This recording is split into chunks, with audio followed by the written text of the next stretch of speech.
की आज अनुमति नहीं दी है। सभा पटल पर रखे जाने वाले पत्र, सभा पटल पर रखे वाले पत्र। Item number 2, Rao Inderjit Singh.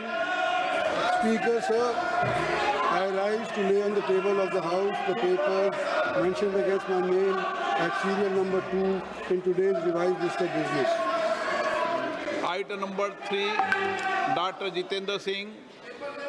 Speaker, sir, with your kind permission, I rise to lay on the table of the House paper listed against my name as serial number 3 of today's business.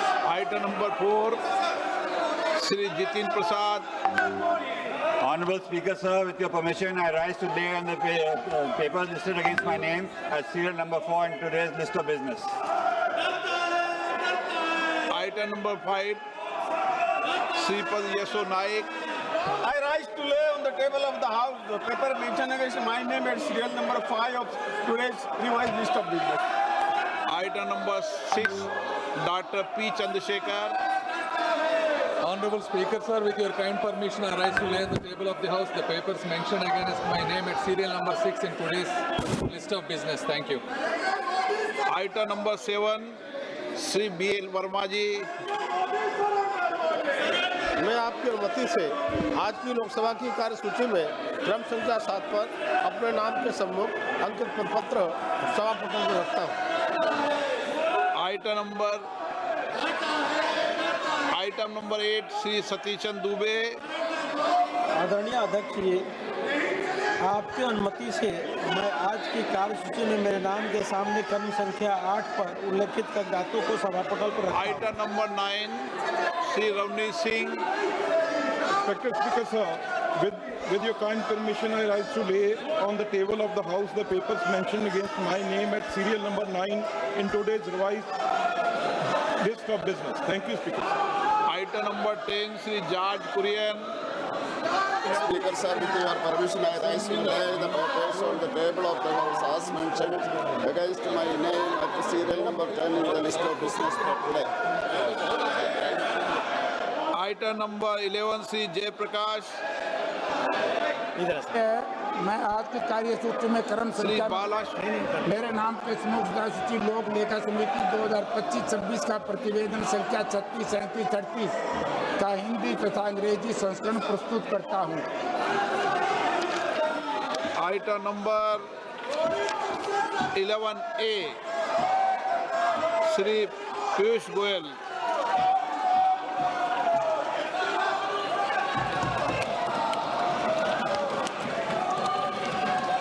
माननीय स्पीकर महोदय, जैसा कि सदन के माननीय सदस्यों को ज्ञात होगा, प्रधानमंत्री माननीय श्री नरेंद्र मोदी जी की फरवरी 2025 में अमेरिका यात्रा के बाद से भारत और अमेरिका एक संतुलित और पारस्परिक रूप से लाभकारी द्विपक्षीय व्यापार समझौते का संपन्न करने के उद्देश्य से नियमित रूप से चर्चा करते रहे हैं। इसी को ध्यान में रखते हुए दोनों पक्ष के वार्ताकारों ने पिछले 1 वर्ष में विभिन्न स्तरों पर गहन बातचीत की है। दोनों पक्षों के महत्वपूर्ण और विविध हितों को देखते हुए यह स्वाभाविक है कि दोनों पक्ष अपनी अपनी अर्थव्यवस्थाओं के महत्वपूर्ण और संवेदनशील क्षेत्रों की रक्षा करते हुए सर्वोत्तम संभव परिणाम सुनिश्चित करना चाहेंगे।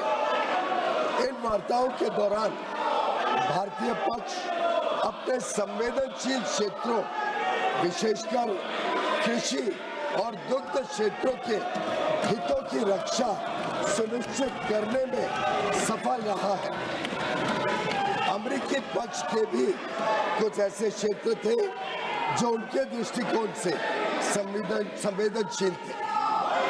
लगभग 1 वर्ष तक चले कई दौर के विचार विमर्श के बाद दोनों वार्ताकार दल द्विपक्षीय व्यापार समझौते के कई क्षेत्रों को अंतिम रूप देने में सफल रहे। 2 फरवरी 2026 को प्रधानमंत्री जी और अमेरिकी राष्ट्रपति डोनाल्ड ट्रंप ने द्विपक्षीय और अंतर्राष्ट्रीय महत्व के कई मुद्दों पर फोन पर चर्चा की। इसके बाद राष्ट्रपति ट्रंप ने अमेरिका को किए जाने वाले भारतीय निर्यात की दर घटाकर 18% करने की घोषणा की।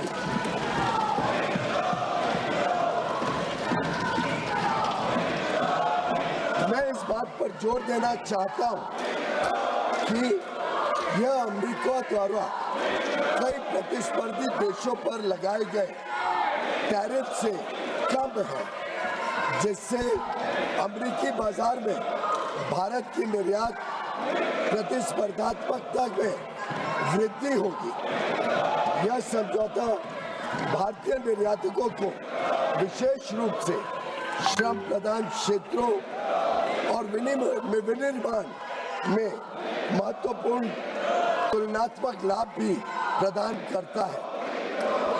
मैं इस सम्मानित सदन के समक्ष यह दोहराना चाहता हूं कि खाद्य और कृषि क्षेत्र में भारत की प्रमुख संवेदनशीलता का पूर्णतः ध्यान रखा गया है।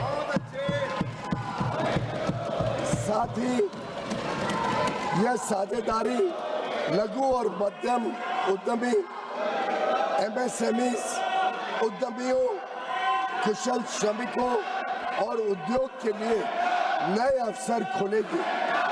उन्नत प्रौद्योगिकियों तक पहुंच का सुगम बनाएगी और भारत के make in India for the world, design in India for the world और innovate in India for the world के दृष्टिकोण को साकार करने में सहायक होगी। यह ऐतिहासिक ढांचागत समझौता भारत अमेरिका संबंधों को मजबूत करने और विकसित भारत 2047 की दिशा में हमारी यात्रा को आगे बढ़ाने की दिशा में एक महत्वपूर्ण कदम है और यह दुनिया के 2 सबसे बड़े लोकतांत्रिक देशों के बीच मजबूत जुड़ाव को भी दर्शाता है, जो स्वाभाविक साझेदार है और साझा समृद्धि के लिए मिलकर काम कर रहे हैं। मैं माननीय सदस्यों को सूचित करना चाहता हूं कि आगे की कार्रवाई के संदर्भ में दोनों पक्ष व्यापार समझौते से संबंधित आवश्यक तकनीकी प्रक्रियाओं को पूरा करने और कागजी कार्रवाई को अंतिम रूप देने के लिए मिलकर काम करेंगे ताकि इसकी पूरी क्षमता का शीघ्रता से लाभ उठाया जा सके। समझौते की विस्तृत रूपरेखा इन प्रक्रियाओं के समापन के पश्चात तुरंत घोषित की जाएगी। माननीय सदस्यों को भारत के ऊर्जा स्रोतों से संबंधित उन मुद्दों की जानकारी होगी जो इस समझौते पर हुई चर्चाओं के दौरान उठाए गए हैं।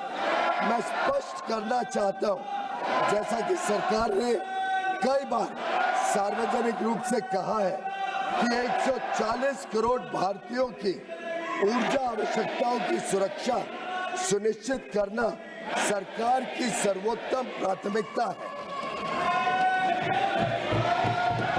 वस्तुनिष्ठ बाजार स्थितियों और बदलते अंतर्राष्ट्रीय परिदृश्यों के अनुरूप ऊर्जा स्रोतों में विविधता लाना हमारी इस कार्यनीति का मूल आधार है।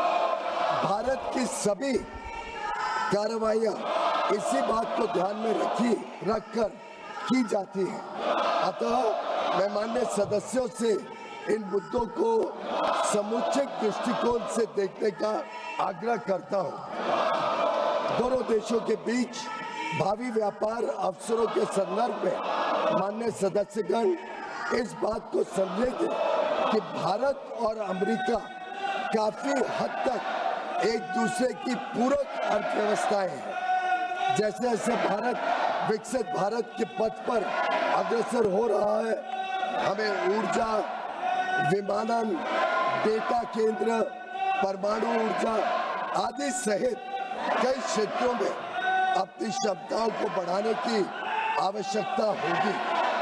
अमेरिका इन क्षेत्रों में दुनिया का अग्रणी देश है, इसलिए हमारे लिए इन क्षेत्रों में व्यापार की संभावनाओं पर ध्यान केंद्रित करना स्वाभाविक है, जिससे न केवल हमारी खरीद में बल्कि हमारे अपने निर्यात में भी विस्तार होगा।